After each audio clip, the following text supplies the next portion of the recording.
नमस्कार, स्वागत कर रहा हूँ मैं आप सभी का एक महत्वपूर्ण वीडियो में।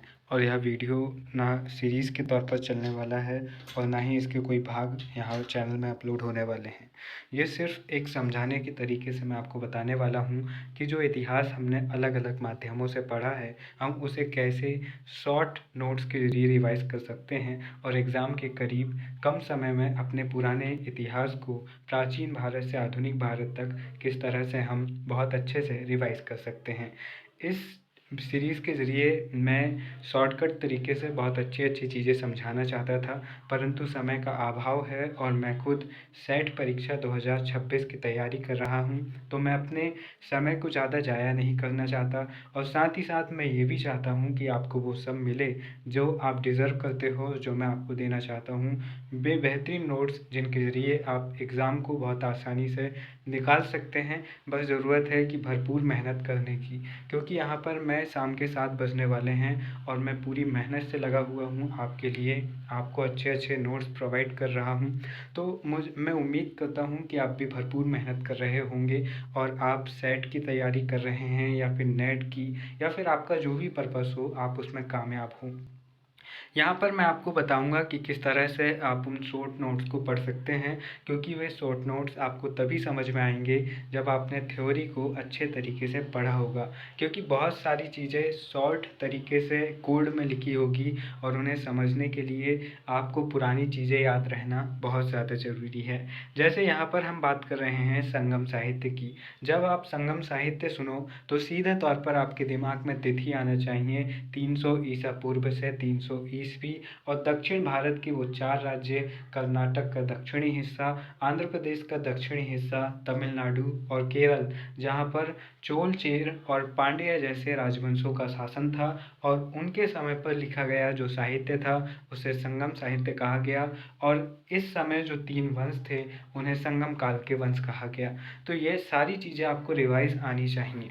ये 1-2 पेज हैं, लेकिन इन्हें बहुत अच्छे से आपको अध्ययन करना है। अब यहाँ पर देखिए संगम साहित्य की बात करते हैं, तो संगम साहित्य के 3 जो सम्मेलन हुए थे वो हम देखते हैं। और पहली बात संगम साहित्य किसके अधीन हुआ था, किस राज्य में हुआ था, तो ये पांड्य राज्य में हुआ था, जो कि दक्षिणी तमिलनाडु में हमें देखने को मिलता है।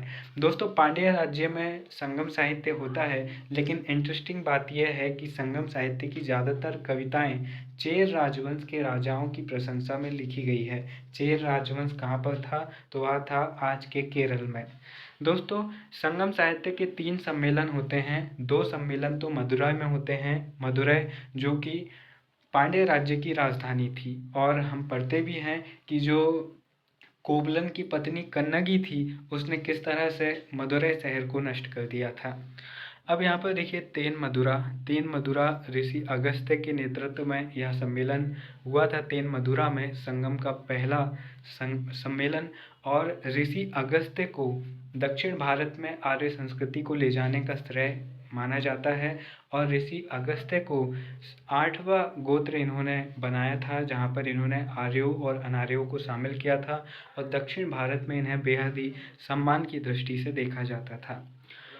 ऋषि अगस्त्य इस समय पर 2 रचनाएं हमें मिलती हैं, अक्कतियम और महापुराणम। हालांकि इस समय की रचनाओं के नाम बस हमें मिलते हैं, रचनाएं हमें नहीं मिलती हैं। इसलिए जो पहला सम्मेलन था उसमें क्या महत्वपूर्ण हुआ उसकी जानकारी हमें नहीं मिलती, क्योंकि इस पहले सम्मेलन की कोई भी रचना मौजूद नहीं है। दूसरा सम्मेलन जो हुआ था वह हुआ था कवतापुरम में, और ऋषि अगस्त्य ने यहाँ पर फिर से अध्यक्षता की थी और उपाध्यक्ष थे उनके शिष्य तोलकप्पियार। तोलकप्पियार का प्रसिद्ध ग्रंथ तोलकप्पियम बहुत ही इम्पोर्टेंट है, क्योंकि दूसरे सम्मेलन का एकमात्र ग्रंथ है जिसकी जानकारी हमें मिलती है और जो हमें मिलता है, और संगम साहित्य का पहला ग्रंथ जो आज मौजूद है जिसे हम पढ़ सकते हैं। तोलकप्पियम पर बहुत ज़्यादा बार यूजीसी में सवाल बन चुके हैं, सेट वगैरह में भी सवाल बनते हैं और पूछा जाता है अक्सर कि यह किस सम्मेलन में लिखा गया, इसके लेखक कौन हैं और यह किससे संबंधित है। तो यह तमिल व्याकरण और अलंकार शास्त्र का ग्रंथ है और बहुत ही ज़्यादा महत्वपूर्ण है। तमिल व्याकरण से इसका संबंध है। तमिल व्याकरण से ही आप समझ सकते हो कि तमिलनाडु क्षेत्र में ये संगम सम्मेलन हुए रहे होंगे। जो तीसरा सम्मेलन है, तीसरा सम्मेलन जो है उत्तरी मदुरै है, उत्तरी मदुरै। नक्कीरर ने इसकी अध्यक्षता की थी और इस तीसरे सम्मेलन में दो प्रमुख प्रकार के हमें ग्रंथ देखने को मिलते हैं, जिन्हें बांटा गया है दो भागों में, मेलकंकु और कीलकंकु। ये 18-18 भागों में इन्हें बांटा गया है। मेलकंकु से आप समझ सकते हैं जहाँ पर मेल मिलाप, प्यार मोहब्बत की बातें जहाँ पर की गई हों, और कीलकंकु जहाँ पर कीले की तरह चुभने वाली बातें की गई हो, जहाँ पर नीति वचन कहा गया हो, क्योंकि सत्य वचन हमेशा चुभता है। कहावत भी है कि भाई सच हमेशा चुभता है, और यहाँ पर जो नीति वचन है जो कि राजाओं के लिए लिखे गए थे, वो यहाँ पर देखने को मिलते हैं। मेलकंकु को दो भागों में लिखा गया है। पहला है एट्टू टोगई और दूसरा है पत्तुपादु। एट्टू टोगई में हमें 8 संदर्भ ग्रंथ देखने को मिलते हैं, वहीं पत्तुपादु में हमें 10 ग्राम्य गीत देखने को मिलते हैं। पट्टिना पल्ले जो ग्रंथ है वह रुद्र कन्नार का ग्रंथ है, और नेडुन अल्वेदे नक्कीरर का ग्रंथ है, जिसे मरुगरु पागदम, नक्कीरर ने मरुगरु पागदम नामक एक अलग से ग्रंथ भी लिखा है। तो नेडुन अल्वेदे नक्कीरर का ग्रंथ है और नक्कीरर ने मरुगरु पागदम नाम से भी ग्रंथ लिखा है। वहीं पर पट्टुपादु के दो प्रमुख ग्रंथ हैं, कौन कौन से? पट्टिना पल्ले और नेदुन अल्वेदे। पट्टिना पल्ले रुद्र कन्नार द्वारा और नेडुन अल्वेदे नक्कीरर द्वारा लिखा गया है। वहीं पर अगर हम कीलकंकु ग्रंथों की बात करें, तो कीलकंकु जहाँ पर नीति वचनों की बात है, तो यहाँ पर ये प्रश्न कई बार पूछा गया है तिरुकुराल के बारे में। तिरुकुराल जो है वह श्रीलंका के राजा इल्ल और उनके पुत्र को शिक्षा देने के लिए लिखा गया था, और इसे पंचम वेद, लघु वेद या तमिल बाइबल भी कहा जाता है। जो स्थान हम महाभारत काल में जो छठवां पर्व है, जिसे हम भगवत गीता कहते हैं, उसका हम रखते हैं, उसी तरह उसके समान इसे भी कहा जाता है तिरुकुराल को। यह नीति ग्रंथ है और इसमें बहुत सारी नीति संबंधी बातें हमें देखने को मिलती है, और यह कीलकंकु का हिस्सा है। अब यहाँ पर देखिए, एक पेज को समझने में ही हमें 7 मिनट से ज़्यादा का समय लग गया। अगर हम इसे और डिटेल में समझते तो यह 10 मिनट से ज़्यादा ले लेता। तो ये पेज आपको 1, 2, 3 ही मिलेंगे, लेकिन आपको तुरंत रट के या फिर तुरंत पढ़ के निकल नहीं जाना है। आपको अपने दिमाग पर जोर डालना है और एनालिसिस करने का प्रयास करना है, जिस तरह से मैं यहाँ पर कर रहा हूँ। इसे और गहराई से करना है, और रोज़ तकरीबन आधा 1 घंटा इन पेजों पर आपको देना है, जो कि टेलीग्राम पर आपको मिलेंगे। इनसे आपको काफ़ी ज़्यादा यहाँ पर मदद मिलेगी रिवीजन करने में, और इस रिवीजन को करने के लिए आपको पन्ने नहीं पलटने पड़ेंगे, बस आपके दिमाग पर जोर डालना पड़ेगा। इससे आपको बहुत ज़्यादा मज़ा आएगा। जब आपको चीज़ें आपके दिमाग में आने लगेगी तो आपको बहुत ज़्यादा आत्मविश्वास आएगा कि हाँ, मेरी पढ़ाई बहुत अच्छी से हो गई है। इसीलिए भी मैं अपनी तरफ से ज़्यादा इन वीडियोस को बनाने का दबाव भी नहीं डाल रहा हूँ, क्योंकि अगर आप खुद एनालिसिस करोगे तो आपको भी मज़ा आएगा और आपको बहुत ज़्यादा कॉन्फिडेंस आएगा, जो कि आपके लिए बहुत ज़्यादा ज़रूरी है, क्योंकि हमें कोई भी हाल में सेट की परीक्षा निकालना है ताकि हम असिस्टेंट प्रोफेसर दे सकें। अब इसके बाद में अगला पेज हम यहाँ पर देखते हैं, चोल वंश यहाँ पर आता है। संगम काल के जो वंश है, अब हम उनको यहाँ पर देख रहे हैं, लेकिन इससे पहले यहाँ से शुरू होता है, क्योंकि वो फ़ोटो थोड़ी अच्छी नहीं आई थी उससे पहले कि मैंने उसको डिलीट कर दिया था, तो वो आगे चल गई थी। अब यहाँ पर ये देखिए, पंचतिणे संगम काल में जो ज़मीन है और वहाँ पर अलग अलग प्रकार की चीज़ें हैं, उन्हें 5 भागों में बांटा गया है। अगर आपने यूजीसी नेट की परीक्षा दी है या फिर आपने पीवाईक्यू देखा है, तो आपको भी पता होगा ये कितनी इम्पोर्टेंट चीज़ है। अब यहाँ पर देखिए, कुरुंजी। कुरुंजी क्या था? तो कुरुंजी पर्वत और वन और जंगल वाले क्षेत्र थे, ठीक है, जहाँ के देवता थे मुरुगन वेलन, जो कि भगवान विष्णु का ही एक रूप है। अब यहाँ पर विवाह पूर्व प्रेम की कविताएं हमें यहाँ पर देखने को मिलती हैं, और यहाँ पर कुरुंजी क्षेत्र के लोग क्या करते थे? तो प्रमुख रूप से यहाँ पर के लोग आखेट करते थे। तो आपको थोड़ा सा लॉजिक लगाते हुए इन चीज़ों के बारे में सोचना है। पर्वत और वन। पर्वत और वन में लोग क्या करेंगे? खेती तो करेंगे नहीं, क्योंकि समतल जमीन वहाँ पर मिलेगी नहीं। तो बस वही है कि पर्वत और वन में जीव जंतु बहुत ज़्यादा होते हैं, तो बस उनका ही शिकार करेंगे, और शिकार के ही दौरान प्यार मोहब्बत की बातें भी हो जाया करेंगी। तो इस तरह से आप देख सकते हैं, और आप ये भी देख सकते हैं कि ये कितने इंटेलिजेंट थे। इन्होंने जो विभाजन किया उसमें देवता भी आप देखिए इन्होंने किस स्तर के चुने हैं।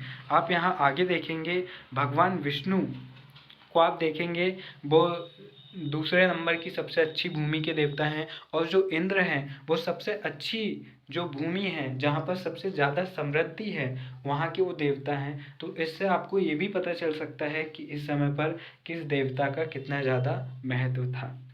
अगली जो विभाजन आता है वो आता है पल्लय। पल्लय थी निर्जन और शुष्क, निर्जन और शुष्क। आखेट और डकैती यहाँ पर की जाती थी। क्यों की जाती थी? क्योंकि निर्जन यानी कि बंजर भूमि थी, और शुष्क भूमि थी यानी कि बारिश वगैरह बहुत कम होती थी, जैसे राजस्थान के हाल होते हैं। तो यहाँ पर बारिश होती नहीं थी और कोई खेती नहीं थी, तो लोग क्या करेंगे भाई पेट पालने के लिए? तो जो बड़े बड़े लोग होते थे वहाँ पर वो चोरी डकैती का काम करते थे। अब चोरी डकैती में किस तरह का प्यार होगा? आप ही सोचो, अगर आपको एक डाकू से प्यार हो गया तो क्या वो आपसे हर बार मिलने आएगा? जब भी आप फ़ोन करोगे कि जानू आ जाओ मुझसे मिलने के लिए, तो क्या वो आ जाएगा? नहीं आएगा भाई। हो सकता है कि कभी उसको राजा की पुलिस पकड़ के ले चलेगी, या फिर हो सकता है कि कभी वो लड़ते हुए मारा जाएगा, लोग उसको मिलकर मार देंगे। तो इस तरह से एक बिरहा यहाँ पर देखने को हमें मिलेगा। और यहाँ की जो देवी हैं वे कौन हैं? वे हैं कोरनाबाई। इस तरह से आपको लॉजिक लगा के थोड़ा सा ट्रिक, थोड़ा सा दिमाग को जितना आप आसान तरीके से समझाने का प्रयास करोगे, दिमाग को आप जितना बताओगे कि भाई ये चीज़ बहुत आसान है, बहुत आसान है, उतनी ही जल्दी आप चीज़ों को दिमाग पर बैठा पाओगे। सब कुछ जो होता है वो हमारे दिमाग से ही होता है। मैं आज तक भी गणित में बेहतर नहीं बन पाया। क्यों? क्योंकि मुझे सवाल आने लगते हैं, लेकिन मेरा दिमाग ये मानने को तैयार ही नहीं होता है कि भाई मैं कर सकता हूँ। यही कारण है कि आज भी मैं डीआई में तुक्के मार के आता हूँ, बहुत कोशिश करता हूँ कि मैं सीख लूँ सीख लूँ। मुझे सवाल आने लगते हैं, लेकिन जब मैं नए सवालों को देखता हूँ तो फिर मेरा दिमाग कहता है कि विकास तेरे से नहीं होगा, तू मत कर। इसीलिए मैं डीआई को छोड़ के बाकी तैयारी करता हूँ। हालांकि ये ठीक नहीं है, लेकिन मैं अपने दिमाग से ज़्यादा अभी लड़ना भी नहीं चाहता हूँ। अब अगला जो विभाजन है उसे हम देखते हैं, मरुतम। मरुतम का मतलब क्या होता है? मरुभूमि, जो बहुत ही नम्न हो और कृषि भूमि हो। अब इससे पहले हम मुल्लई की बात करते हैं, जिसको हम छोड़ दिए। मुल्लई की बात करते हैं जहाँ पर चारागाह और पहाड़ी भूमि है। चारागाह की बात आप भगवान कृष्ण से जोड़ लीजिए। भगवान कृष्ण बकरी, माफ़ कीजिएगा, सॉरी, भगवान कृष्ण गाय चराते थे। भगवान कृष्ण क्या करते थे? ग्वाले थे, गाय चराने का काम करते थे। तो वे गाय कहाँ चराते थे? चारागाह भूमि में चलाते थे, जहाँ पर बहुत ज़्यादा चारा हमें देखने को मिलता है जानवरों के लिए। तो यहाँ चारागाह भूमि थी और पहाड़ी भूमि थी, इसलिए यहाँ पर पशुपालन बहुत बड़ी मात्रा में होता था। और झूम खेती को अलग अलग क्षेत्रों में अलग अलग नाम से जाना जाता है। हार्टिकल्चर ऐसी कुछ इसको कहते हैं, मुझे ध्यान नहीं है। इसमें क्या होता है कि पहाड़ों में जंगलों को साफ करके खेती की जाती है, और फिर जब वो भूमि बंजर हो जाती है तो दूसरे क्षेत्र के जंगल को साफ करके वहाँ पर खेती करने लोग चले जाते हैं। उसको झूम खेती कहते हैं। तो यहाँ पर के जो देवता थे वे थे विष्णु भगवान। और यहाँ पर अल्पकालिक वियोग का हमें देखने को मिलता है, अल्पकालिक वियोग की कविताएं हमें देखने को मिलती हैं। ये जो आखिर में है ये बता रहा है कि उस क्षेत्र में किस तरह की कविताएं लिखी जाती थी। तो मुल्लई क्षेत्र में अल्पकालिक वियोग की कविताएं लिखी जाती थी। भगवान कृष्ण और राधा के प्रेम को ही देख लीजिए। भगवान कृष्ण जब गाय चराने जाते थे तो माता राधा, जो देवी राधा हैं, वे राह तकती रहती थी कि कब कृष्ण आएंगे, कब कृष्ण आएंगे। और फिर कृष्ण जब शाम को आते थे तो उन्हें बड़ा सुकून मिलता था। तो यहाँ पर कोई गाय चराने जाता है तो इसका ये मतलब नहीं है कि उसको राजा की पुलिस पकड़ लेगी या फिर वो मारा जाएगा। वो शाम को वापस आएगा, इसकी ज़्यादा संभावनाएं हैं। इसलिए यहाँ पर अल्पकालिक वियोग हमें देखने को मिलता है। अगला जो विभाजन है उसे हम देखते हैं मरुतम। मरुतम जो है वह नम और कृषि भूमि यहाँ पर देखने को मिलती है, और मरुतम में नम और कृषि भूमि देखने को मिलती है और यहाँ की जो देवता हैं वे हैं इंद्र। अब देखो इस समय पर इंद्र कितने ज़्यादा सम्मानित देवता थे कि जो सबसे अच्छा विभाजन है, जहाँ पर सबसे ज़्यादा समृद्धि है, वहाँ पर भगवान इंद्र को रखा गया है और दूसरे नंबर पर भगवान विष्णु को रखा गया है। तो ये विभाजन भी आपको ध्यान में रखना है, जो बताता है कि उस समय पर किस तरह की धार्मिक मान्यताएं थी। अब यहाँ पर देखिए मरुतम में नम भूमि हमें देखने को मिलती है, जहाँ पर बहुत अच्छी खेती होती है और यहाँ पर विवाह पश्चात प्रेम की कविताएं हमें देखने को मिलती है। ये क्यों देखने को मिलती है कि भाई जहाँ पर सब कुछ समृद्ध है, वहाँ पर ना तो किसी को चोरी डकैती करने जाना पड़ रहा है, ना तो किसी जानवर को मारने के लिए जंगल में जाना ज़रूरी है, और ना ही बकरी भैंस बकरी गाय वगैरह चराने के लिए जाना पड़ रहा है। कुछ भी नहीं करना है, बढ़िया से व्यापार वाणिज्य सब अच्छा है इस क्षेत्र में, खेती बहुत अच्छी है, बहुत अच्छा उत्पादन हो रहा है, तो क्यों फिर भाई इधर उधर जाएं, बढ़िया से शादी करो, प्यार मोहब्बत करो और अपनी ज़िंदगी को जियो। ये वाला सिद्धांत यहाँ पर चल रहा था। तो विवाह पश्चात प्रेम की जो कविताएं हैं वो हमें मरुतम क्षेत्र में देखने को मिलती हैं। खेती यहाँ पर होती थी, बहुत अच्छी होती थी और समृद्ध व्यापार वाणिज्य इस क्षेत्र में था। न्यतल की बात करें तो न्यतल, तल से आप समुद्र को जोड़ सकते हैं।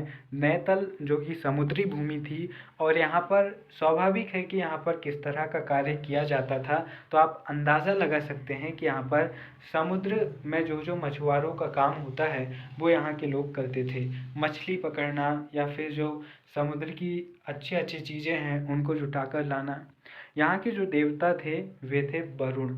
वरुण क्यों थे? क्योंकि वरुण वर्षा के देवता है और वर्षा का संबंध समुद्र से है, क्योंकि समुद्र में तो पानी ही है ना, इसीलिए वरुण इनके देवता थे।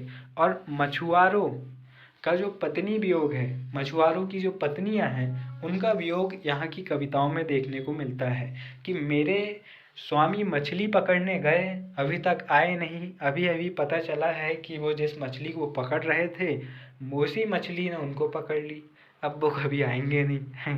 इस तरह की कविताएं यहाँ पर देखने को मिलती है। तो थोड़ा सा दिमाग को आसान तरीके से समझाओगे तो बहुत अच्छे से समझ में आएगा।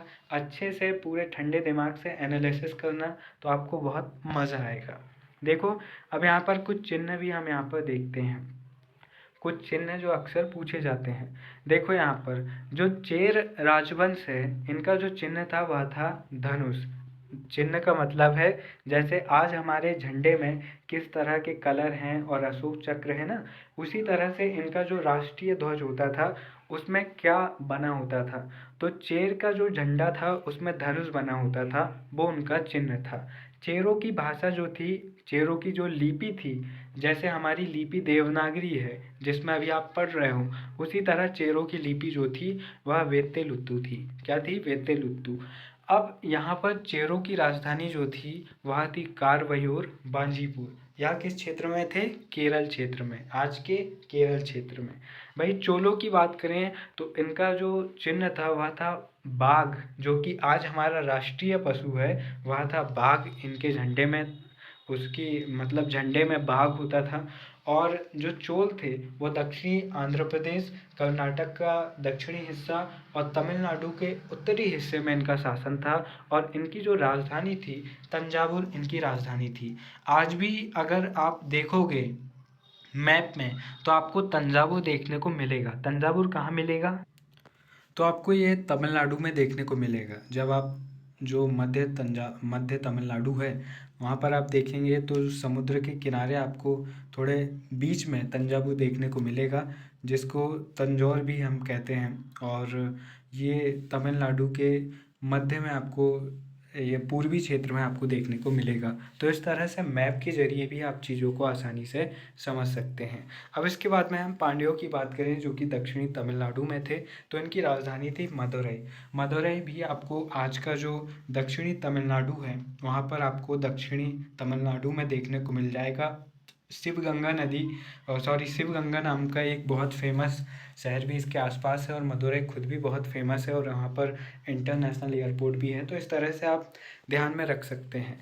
यहाँ पर मछली जो कि कार्प प्रकार की मछली थी वह पांड्यों की राजकीय चिन्ह में अंकित थी। ठीक है, तो ये कुछ चीज़ें यहाँ पर आप देख सकते हैं। अब देखो 2 पेज को समझने में ही हमने 20 मिनट लगा दिए हैं, आपको और ज़्यादा लगाना है। मैं बस आपको बता रहा हूँ कि आपको अच्छे से एनालिसिस करना है और अच्छे से समझना है। कोई प्रश्न हो या फिर चीज़ें समझ में ना आए तो आप बिना कोई समस्या के आप टेलीग्राम में मुझसे सवाल पूछ लेना। अगर इसमें कोई समस्या हो तो आप कमेंट बॉक्स में पूछ लेना। मैं भी कोई महाज्ञानी नहीं हूँ, यहाँ तक कि मैं तो खुद प्रोफेसर भी नहीं हूँ, मैं खुद सेट की तैयारी कर रहा हूँ, लेकिन फिर भी हम सब मिलकर एक दूसरे की मदद कर सकते हैं, ऐसा मेरा मानना है। चेर राजवंश की यहाँ पर बात करते हैं। चेर राजवंश कहाँ था तो मैं पहले भी बता चुका हूँ, केरल में। और उदयनचेराल यहाँ का प्रमुख राजा था, उपाधि इसने रखा था महाभोज। नेदुनचेराल अधिराज इमायवरम की उपाधि इसने लिया था, और कुट्टुवन अधिराज की उपाधि इसने लिया था। फिर आता है सेनगुट्टन। सेनगुट्टन जो था वह 7 राजाओं को इसने हराया था। और अधिराज यानी हाथियों का अधिराज इसकी उपाधि थी, और हाथियों का स्वामी भी इसने उपाधि लिया था। ये हाथियों को सम्मोहन करने की कला को जानता था। कन्नगी पूजा भी इसने ही प्रारंभ करवाई थी। कन्नगी जो कि कोवलन की पत्नी थी और जिसने मदुरै शहर का विनाश कर दिया था, फिर ये चेर राज्य में आती है और फिर यहाँ पर सेनगुट्टवन उनके नाम पर पूजा प्रारंभ करवाते हैं और वे दक्षिण भारत की प्रमुख देवियों में से एक बन जाती हैं। कौन? कन्नगी। उनकी कथा के विषय में भारत एक खोज, जो कि पूर्व प्रधानमंत्री जवाहरलाल नेहरू की किताब भारत एक खोज पर आधारित हमको दूरदर्शन आर्काइव और सनसद टीवी में देखने को मिलता है, जिसके कुछ वीडियोस मैं लगातार टेलीग्राम पर डाल रहा हूँ। उनसे भी आप इन चीज़ों को बहुत आसानी से समझ सकते हैं और बहुत इंटरेस्टिंग तरीके से। दोस्तों यहाँ पर अंटूवन नाम के जो शासक आते हैं वो सेनगुट्टन के बाद आते हैं और ये विद्वान शासक थे। फिर आते हैं सेल्वक, कंडुगोंगोवाली, आदान और अनेक यज्ञ करने वाला इन्हें कहा गया है। इनके बाद में वेल शासक आते हैं। वेल शासक जो कि उत्तर भारत से आए थे और उरियोर के ब्राह्मणों को संरक्षण देते हैं और पारी कपिलल नामक विद्वान को संरक्षण देते हैं। आदिगिमान की बात करें तो नटुमान अंजी, गन्ने की खेती इन्होंने प्रारंभ की थी और नटुमान अंजी भी इन्हें कहा जाता है। और पांड्य शासक नेदुनचेलियन ने इन्हें हरा दिया और इस तरह से चेर राजवंश यहाँ खत्म हो जाता है। अब आप सोच रहे होंगे कि यहाँ पर तो कोई डेट इनका कब से कब तक टाइम पीरियड था, ये सब तो लिखा ही नहीं है, तो उसमें हमें जाना नहीं है। हमें आसान तरीके से चीज़ों को समझना है और पढ़ने के दौरान जो जो दिमाग में आते जाए वो आपको रिकॉल करना है। और यहाँ पर आपको भी पता होगा कि यूजीसी नेट की परीक्षा में 2-3 क्वेश्चन ज़रूर शासकों की क्रोनोलॉजी पर होते हैं, तो वो हम यहाँ पर देखेंगे कि कौन किसके बाद शासक बना। ये सब नोट्स भी आपको मिलेंगे। साथ ही साथ एमपी सेट जैसे एग्ज़ाम में भी इस तरह की क्रोनोलॉजी पर सवाल पूछ लिए जाते हैं।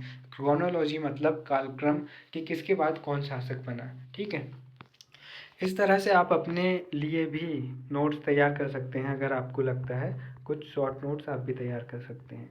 यहाँ पर चोल वंश की बात करें तो करिकाल एक महत्वपूर्ण शासक था जिसने काव्य जो पुहार नामक बहुत फेमस बंदरगाह है उसकी इन्होंने स्थापना की थी। और करिकाल बहुत ही ज़्यादा फेमस थे और चोल वंश में अन्य राजाओं के बारे में ज़्यादा नहीं पूछा जाता, करिकाल के बारे में ही पूछा जाता है। पांड्य राजवंश की अगर हम बात करें तो नेडियोन नाम के इनके जो राजा थे इन्होंने सागर पूजा प्रारंभ करवाई थी।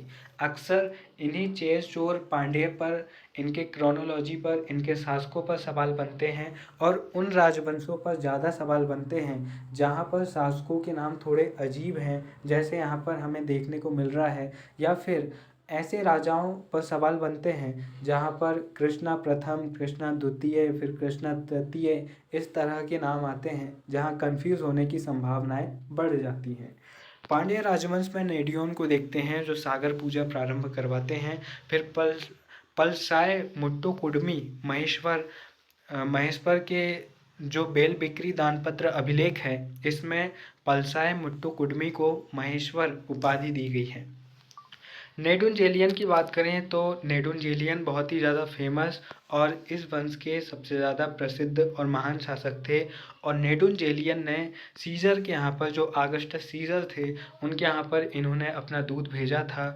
और जो संगम लेखक हैं नकीरर और मानगुड़ी किल्लार, इन्होंने इन्हें मतलब नेडुंजेलियन ने इन्हें संरक्षण दिया था। और इन दोनों ने पत्तू पादू नामक कविता में नेडुंजेलियन की प्रशंसा की है। साथ ही ये ध्यान रखना, जब कोवलन अपनी पत्नी कन्नगी के साथ चेर राज्य से निकलकर पांड्य राज्य की जो राजधानी मदुरै है वहाँ पर व्यापार करने और अपने नए जीवन की शुरुआत करने आते हैं, और जब कोवलन की पत्नी कन्नगी उन्हें अपना एक जो पायल होती है, पायजमा उसको क्या कहते हैं मुझे नहीं पता, वो देती हैं और कहती है कि भाई इसको बेच दो और फिर नए जीवन की शुरुआत करो। जब उसको बेचने के लिए वह जाता है तो वहाँ पर एक जो सुनार रहता है वो राजा को बता देता है कि भाई आपकी रानी की जो पायल चोरी हुई है वह इसके पास में है। जबकि सुनार खुद चुराता है, लेकिन वह झूठा इल्ज़ाम लगवा देता है कोवलन के ऊपर,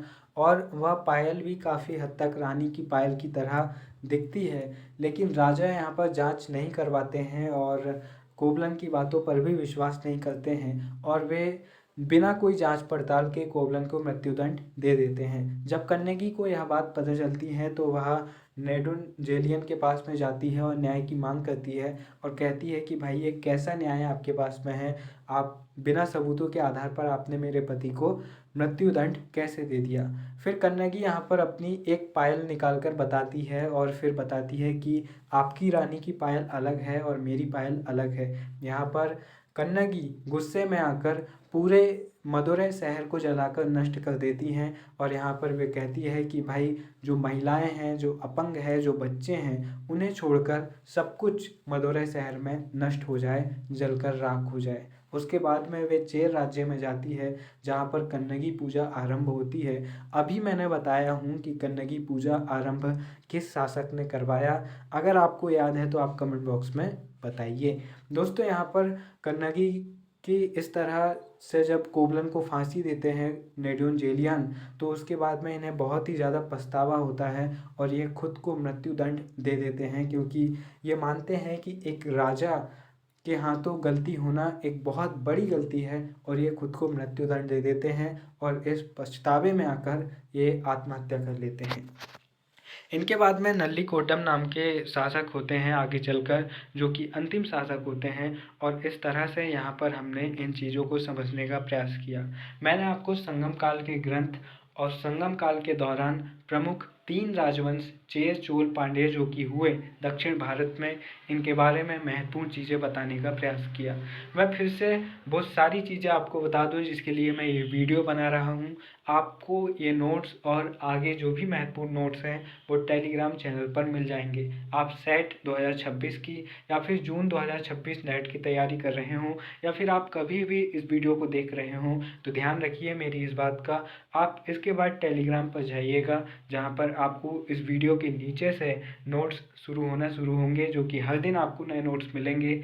आपको रोज़ 1-1.5 घंटे उन नोट्स को देना है, अपने दिमाग को कसरत कराना है कि आपको कितनी चीज़ें याद हैं, और मजबूती से आपको उन चीज़ों को समझना है और अपने आत्मविश्वास में बढ़ोतरी करना है।